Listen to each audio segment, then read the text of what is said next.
Hi friends, आज की class में हम लोग सॉल्व करेंगे 7 जनवरी 2017 का एक CHSL का पेपर। इस पेपर में जितने भी मैथ्स के क्वेश्चन आए हैं उसको एक एक करके सॉल्व करेंगे हम लोग। तो बढ़ते हैं हम लोग पहले क्वेश्चन की तरफ। पहले क्वेश्चन में हमसे पूछ रहा है कि वाई अक्ष पर बिंदु 2 ऋण 7 का परिवर्तन क्या है। माने हम अगर ये एक्सिस ड्रा कर लें तो 2 ऋण 7 यहाँ पे कहीं पे पड़ेगा, ठीक है। तो इसका वाई अक्ष पे परिवर्तन माने इधर कहीं पे हो जाएगा। तो ये क्या हो जाएगा भाई, ऋण 2 और ऋण 7। तो यही हमारा आंसर हो जाएगा। इस क्वेश्चन में दिया हुआ है कि एक वस्तु की कीमत में 3% की छूट दी जाती है, पुराना मूल्य वापस लाने के लिए कितने प्रतिशत की वृद्धि करनी चाहिए। तो 3 से थोड़ा ही ज़्यादा आंसर होना चाहिए। तो ऑप्शन में एक ही आप है जो 3.09 है। तो यही हमारा आंसर हो जाएगा। फिर भी देख लेते हैं कि कैसे करते हैं हम लोग। तो अगर 100 बेसिक प्राइस मान लें तो 3% छूट के बाद ये कितना हो जाएगा भाई, 97। अब पूछ रहा है कि 97 से वापस 100 करने में कितना प्रतिशत का वृद्धि करना होगा। तो 3/97 गुणे के 100 करना होगा, ठीक है। तो अगर हम इसको काटें एक बार में, दशमलव लगा देंगे, 3 बचा हुआ है, दशमलव लगाएंगे तो 30, फिर 0 बार ले जाएंगे तो 300, फिर 3 बार जाएगा। अब इसका गुणा कर लेंगे तो कितना आ जाएगा भाई, 3.09। तो यही हमारा आंसर हो जाएगा, ठीक है। इस क्वेश्चन में दिया हुआ है कि 8% वार्षिक दर से 3 वर्षों के लिए एक निश्चित राशि का साधारण ब्याज 10% की वार्षिक दर से 2 वर्षों के लिए 16,000 की राशि पर चक्रवृद्धि ब्याज से आधा है। साधारण ब्याज पर दी गई राशि कितनी है, ये हमसे पूछ रहा है। तो पहले हम 16,000 की राशि पर 2 वर्षों के लिए 10% की CI निकाल लेते हैं। तो 16,000 में मान लेते हैं कि अगर 10% रेट है तो 2 साल के लिए किस तरीके से वर्क करेगा भाई। 1 साल में ये 11 हो जाएगा। 2 साल का है तो हम लोग क्या लिख सकते हैं कि ये 100 से 121 हो जाएगा, है ना। दूसरे साल, फर्स्ट ईयर, ये सेकेंड ईयर। यानी इंटरेस्ट कितने का होगा, 21 यूनिट का, ठीक है। अब 100 यूनिट का मान हमको दिया हुआ है 16,000। तो 21 यूनिट का मान कितना हो जाएगा भाई, 16,000 बटे के 100 गुणे के 21, ठीक है। अब 16 का अगर हम इसमें गुणा कर दें, 16 कम 16 6 हो जाएगा, और 16 गुना 32 है 33 हो जाएगा। एक जीरो पीछे हम लगा देंगे, 3360 रुपये हमारा इंटरेस्ट हो जाएगा। अब इसका आधा इंटरेस्ट हमसे पूछ रहा है, किस रेट से भाई, 8% की वार्षिक दर से 3 वर्षों के लिए। तो P × R 8% दिया हुआ है, टाइम 3 ईयर बटे के 100 हो जाएगा। तो अगर हम 8 से काटें इसको, 8 चौक के 32, 8 दूनी 16 और ये 0, फिर 3 से काटें इसको 140 हो जाएगा। 2 से काट दें इसको 70 हो जाएगा। P की वैल्यू कितनी आ जाएगी भाई, 7,000। तो यही हमारा आंसर हो जाएगा। इस क्वेश्चन में हमसे पूछ रहा है कि 24 B² C द्वारा 144 A³ B³ C³ को विभाजित करने पर हमें क्या प्राप्त होगा। तो हम लोग लिख लेते हैं 144 A³ B³ C³ बटे के दिया हुआ है 24 B² C। हाँ जी, B² C ही है। 24 से हम इसको काट देंगे 6 बार में, B² से इसको काटेंगे B बार में, और C से इसको काटेंगे C² बार में। तो आंसर कितना आ जाएगा, 6 A³ B C²। यही हमारा आंसर हो जाएगा। अगले क्वेश्चन की तरफ बढ़ते हैं। इस क्वेश्चन में हमसे पूछ रहा है कि cos की घाते 4A माइनस साइन की घाते 4A का मान हमसे पूछ रहा है। तो इसको हम लोग इस तरीके से लिख सकते हैं कि cos² A धन sin² इंटू cos² A ऋण sin² A, ठीक है। तो ये आप लोग जानते हैं 1 हो जाएगा। अब ये cos 2A का फार्मूला है, तो इसको हम लोग अलग अलग रूपों में लिख सकते हैं, या लिख सकते हैं 1 - 2 sin² A। जो भी ऑप्शन में होगा उसको देख लेंगे। ऑप्शन में 2 cos² -1 है, तो ये हमारा आंसर हो जाएगा। इस क्वेश्चन में दिया हुआ है कि एक वयस्क को टिकट का मूल्य 1600 रुपये है और एक बच्चे के टिकट का मूल्य 1200 रुपये है। 2 वयस्कों के साथ एक बच्चा निःशुल्क जा सकता है। यदि एक समूह में 23 वयस्क और 10 बच्चे हैं तो उस समूह को कितनी छूट मिलेगी। माने जो 10 बच्चों का कास्ट है वो तो फ्री हो जाएगा हमको, तो वही छूट हो जाएगा हमारा। तो 1200 गुणे के 10 कर लेंगे, बटे कर लेंगे टोटल अमाउंट 1200 गुणे के 10 धन 1600 गुणे के 23 वयस्क है परसेंटेज निकालना है तो गुणा 100 कर लेंगे। अब ये 2 जीरो इन 2 जीरो से और इन 2 जीरो से कैंसिल आउट हो जाएगा, माने हम लोग ये कह सकते हैं कि 120 बटा के 120 धन 16 का गुणा कर लें इसमें, 16 तिया 48, 8 हाथ में लगा 4, 16 दूना 32, 4 36। ठीक है, अब इसमें गुणा 100 करना ही है हमको। आगे हम लोग इसको क्या कर सकते हैं, ये हो जाएगा अगर हम इसमें ऐड कर दें तो 488 हो जाएगा। तो इसको हटा करके 488 लिख लेते हैं हम लोग। 4 से काट देंगे तो ये 30 हो जाएगा, इसको काट देंगे तो 122 हो जाएगा, फिर इसको काट देंगे ये 15 हो जाएगा, इसको काट देंगे 61 हो जाएगा। माने हम ये कह सकते हैं कि 1500 बटा के 61 हो जाएगा। ठीक है, ऑप्शन देख लेते हैं। ऑप्शन काफ़ी करीब करीब है तो हमको भाग देना ही होगा। तो 61 से 2 बार कितना हो जाएगा 122, यहाँ बचेगा कितना 28 और ये जीरो मिला के 280, तो 4 बार जाएगा।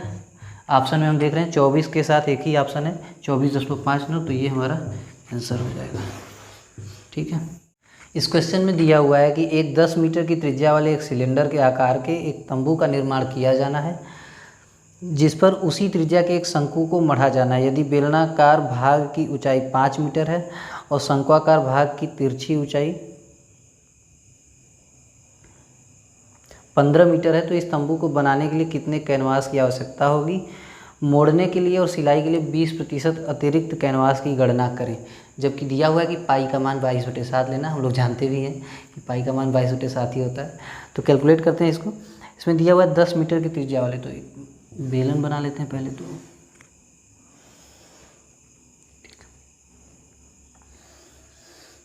इसके ऊपर शंक्वाकार संरचना है और हमको ऐसा दिया हुआ है कि इसकी जो त्रिज्या है ये 10 मीटर है, ये ऊंचाई इसकी 5 मीटर है और ये तिर्यक ऊंचाई 15 मीटर है। ठीक है, तो वक्र पृष्ठ हमसे पूछ रहा है, तो इसका वक्र पृष्ठ क्या हो जाएगा भाई 2πr/h और इसका क्या हो जाएगा πr/l। तो πr कॉमन है, क्या हो जाएगा 2h + l। पाई की वैल्यू 22/7, त्रिज्या दिया हुआ है 10, ये कितना हो जाएगा 2h 10 धन 15, ये हो जाएगा 25।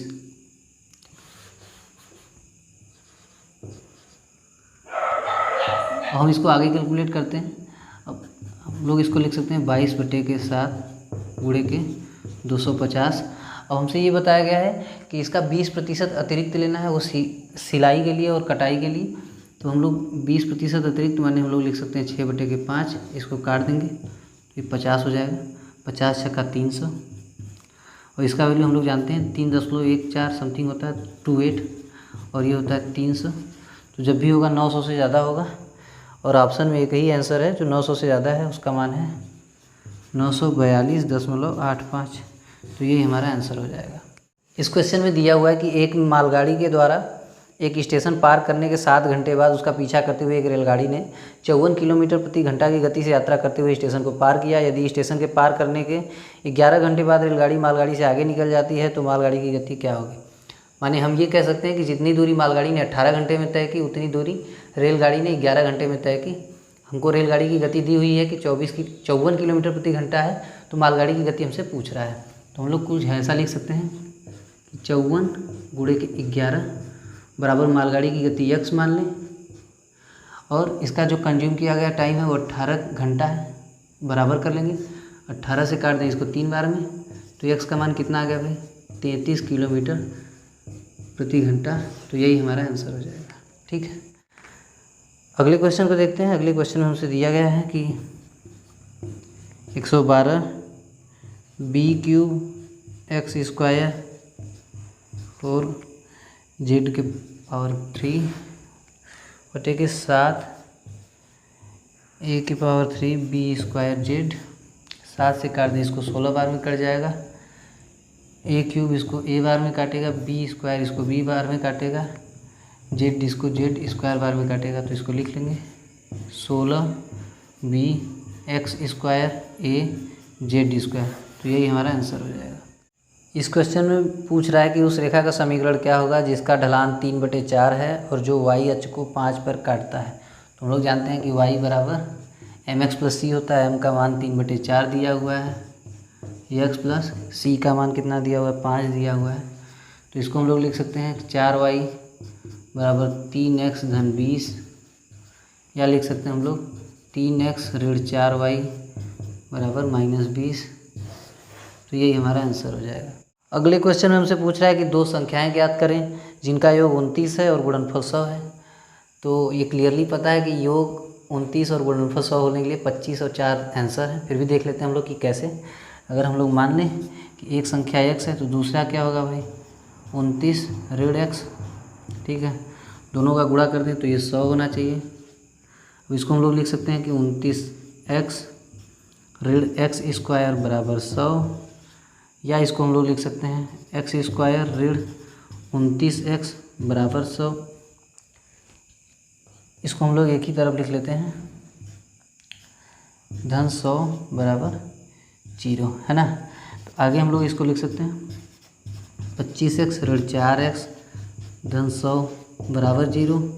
x कामन ले लेंगे तो x ऋण 25, इधर ऋण 4 कामन ले लेंगे तो x ऋण 25, इधर x ऋण 25 हो जाएगा, इधर x ऋण 4 हो जाएगा, बराबर 0 है। तो एक वैल्यू यहाँ से 25 निकल आएगी, एक वैल्यू 4 निकल आएगी। फिर भी आप ऑप्शन जैसे जाएंगे तो आपको आसान पड़ेगा। तो मैं आपको यही सलाह दूंगा कि आप ऑप्शन के थ्रू ही जाएं ऐसे क्वेश्चन में, ठीक है। अब इस क्वेश्चन में हमसे पूछ रहा है कि 6.651 ऋण 148.6 ऋण x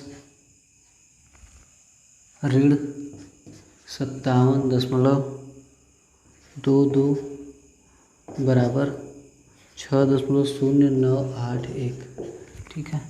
यक्स का हमसे मान पूछ रहा है। ऑप्शन काफ़ी दूर दूर हैं एक दूसरे से, हम लोग क्लियरली देख सकते हैं। तो हम लोग क्या कर लें भाई, ऑप्शन दूर दूर हैं तो हम लोग अप्रॉक्सीमेट वैल्यू ले लेते हैं, ये दोनों कैंसिल आउट कर देते हैं। इसको हम लोग क्या लिख सकते हैं, ऋण 148.6 धन x ऋण 57.22 बराबर 0। यक्स बराबर क्या हो जाएगा भाई, दोनों को उधर भेज देंगे, खाली आगे वाली वैल्यू ले लेते हैं, तब भी हम लोगों का काम चल जाएगा। 148 धन 57 कर ले तो ये 205 आ रहा है, ठीक है। ऑप्शन में देखते हैं 205.267 एक वैल्यू है, तो यही हमारा आंसर हो जाएगा, ठीक है। इस क्वेश्चन में पूछ रहा है कि उस सेक्टर के केंद्रीय कोण का माप बताइए जिसकी परिधि 25 सेंटीमीटर है और वृत्त की त्रिज्या 7 सेंटीमीटर है। माने हमसे ये कह रहा है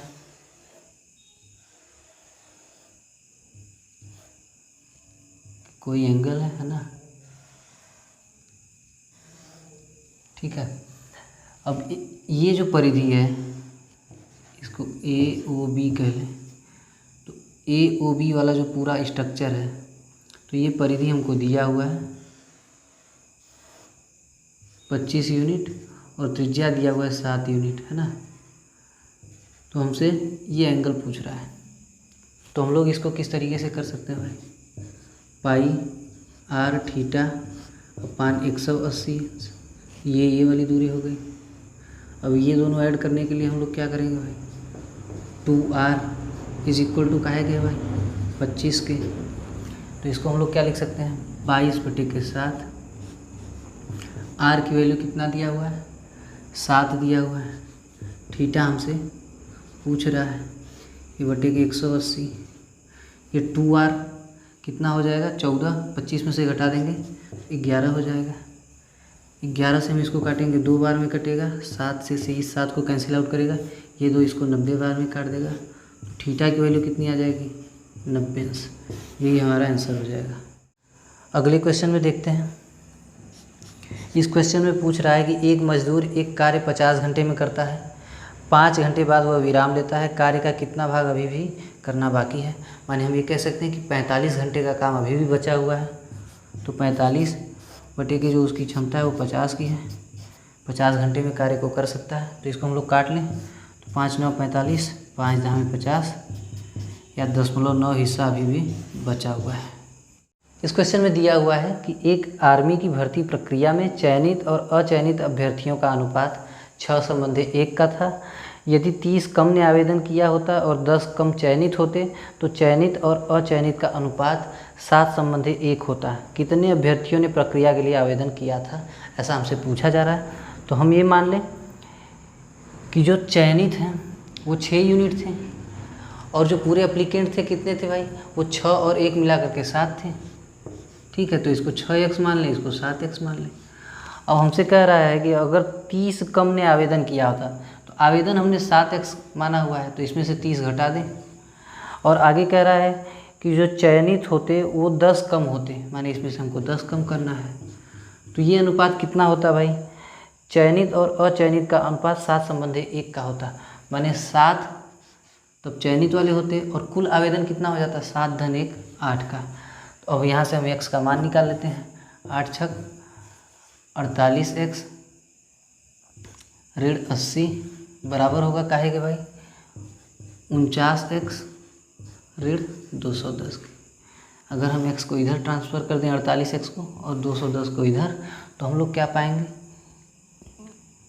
130 बराबर x। ठीक है, अब शुरू में जो आवेदक थे वो कितने थे भाई, 7 यूनिट थे, 6x धन 1x, तो यही वैल्यू थी शुरू में आवेदकों की। तो ये कितना हो जाएगा, 7x का वैल्यू 910 हो जाएगा। तो यही हमारा आंसर होगा। अगले क्वेश्चन की तरफ बढ़ते हैं। इस क्वेश्चन में हमसे पूछ रहा है कि एक वृत्त में एक चतुर्भुज खुदा हुआ है, माने हम एक सर्किल बना लें, इसमें एक चतुर्भुज बना लें। ठीक है, अब इसमें कह रहा है कि यदि उस चतुर्भुज के विपरीत कोण बराबर हैं और उससे सटी हुई भुजाओं की लंबाई क्रमशः 6 सेंटीमीटर और 8 सेंटीमीटर है, इसको 6 मान लें, इसको 8 मान लें। ये कोण आपस में हम बराबर कर ले रहे हैं। ठीक है, 90-90 मान ले रहे हैं हम लोग अपनी सरलता के लिए। लंबाई ये 6 और 8 है। तो हमसे पूछ रहा है उस वृत्त का क्षेत्रफल क्या होगा। तो अगर ये 6 है, ये 6 है और ये 8 है, हमने ये अपनी सरलता के लिए कोण 90 माना हुआ है, तो हम ये कह सकते हैं कि ये जो इसका विकर्ण होगा ये कितना हो जाएगा भाई, कर्णी में 6 स्क्वायर धन 8 स्क्वायर जोड़ेंगे तो 100 आ जाएगा, 36 धन 64 माने 10 हो जाएगा। ये 10 हो जाएगा, माने त्रिज्या हम क्या कह सकते हैं 5 होगा। अब हम लोग जानते हैं कि पाई आर स्क्वायर होता है, आर की वैल्यू 5 है, तो 25 पाई इसका क्षेत्रफल हो जाएगा। यही हमारा आंसर होगा। इस क्वेश्चन में हमसे पूछ रहा है कि अंडर रूट कोसेक स्क्वायर 1 और बटे के कितना है भाई कोसेक ए।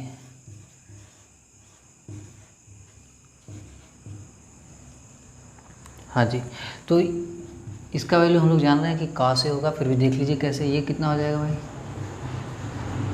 काटे हो जाएगा, और ये कितना होगा कोसेक, या हम इसको लिख सकते हैं कॉस ए अपान साइन ए। ये काट की वैल्यू है, बटे के कोसेक ए होगा तो यहाँ मल्टीप्लाइड हो जाएगा। अब ये दोनों का मल्टीप्लिकेशन एक ही प्रोड्यूस करता है, तो वैल्यू कितनी हो जाएगी कॉस ए। ठीक है, तो ये हमारा आंसर हो जाएगा। अगले क्वेश्चन में हमसे पूछ रहा है कि साइन -7 पाई अपान 4 की वैल्यू हमसे पूछ रहा है। तो इसको हम लोग लिख सकते हैं नेगेटिव साइन 7 पाई अपान 4, या इसको हम लोग लिख सकते हैं नेगेटिव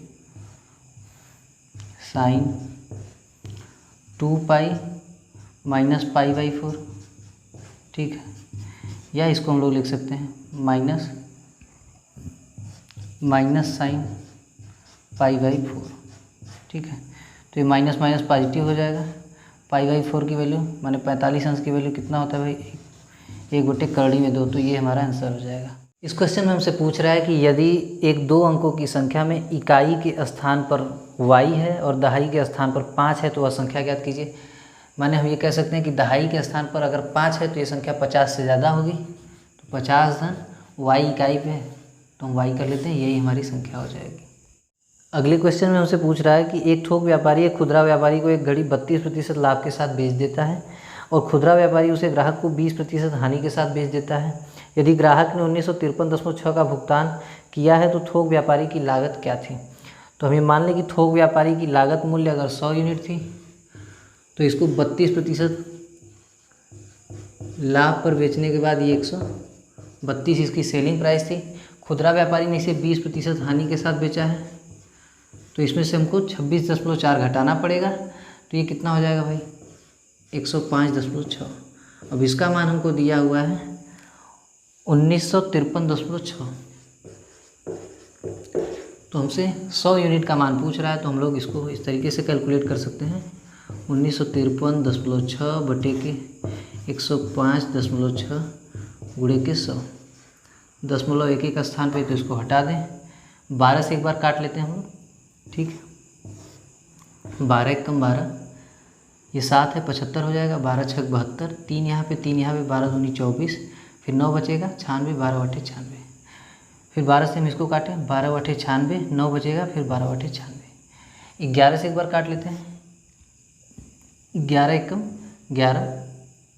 अब यहाँ पे 5 बचेगा 52 हो जाएगा, 11 चौक 44 हो जाएगा। अब 8 बचेगा 11 बटे 88, फिर इसको काटेंगे 11 बटे 88। 8 से हम इसको काट लेते हैं 8 एकम 8, 6 बचेगा 68 हो जाएगा, 8 बटे 64 हो जाएगा, फिर 4 बचेगा, 5 बार में 8 बचे 40 हो जाएगा। गुणा कर देंगे तो कितना आ जाएगा भाई 1850। तो ये हमारा आंसर हो जाएगा। बढ़ते अगले क्वेश्चन की तरफ। अगले क्वेश्चन में हमसे पूछ रहा है कि एक क्रिकेट मैच के पहले 39 ओवर में रन रेट 4.6 रन प्रति ओवर था। शेष 11 ओवरों में 252 रन के लक्ष्य तक पहुंचने के लिए अपेक्षित रन रेट की गणना करें। माने हम ये कह सकते हैं कि 252 ऋण 4.6 का रन रेट 39 ओवर बटे 11 कर दें तो हमको अगले 11 ओवर के लिए रन रेट पता हो जाएगा।